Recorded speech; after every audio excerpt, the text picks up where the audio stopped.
Hello guys, welcome back to Trading for Beginners, and in this video I am going to talk about how can you connect your Binance account to Tokocrypto. So without any further ado, let's dive right into this exciting video.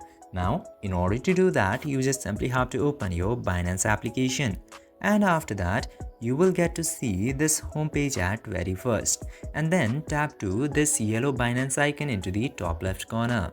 And after tapping in there, tap to more services section and scroll down to all the way bottom at very first. And after that, you will get to see this option of third party account. Now, you will get to see Tokocrypto in here.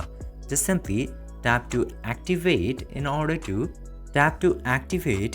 connect to Tokocrypto.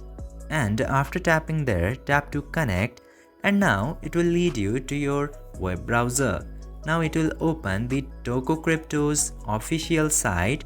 Now into this section, you will have to log in via Binance at very first, and then you have to log in your Tokocrypto account.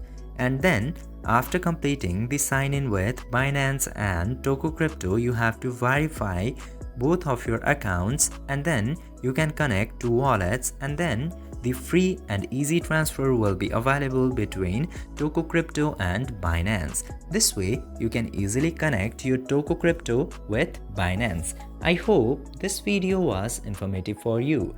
If yes, don't forget to like, share and subscribe to the channel to never miss another update. Thank you for watching the video.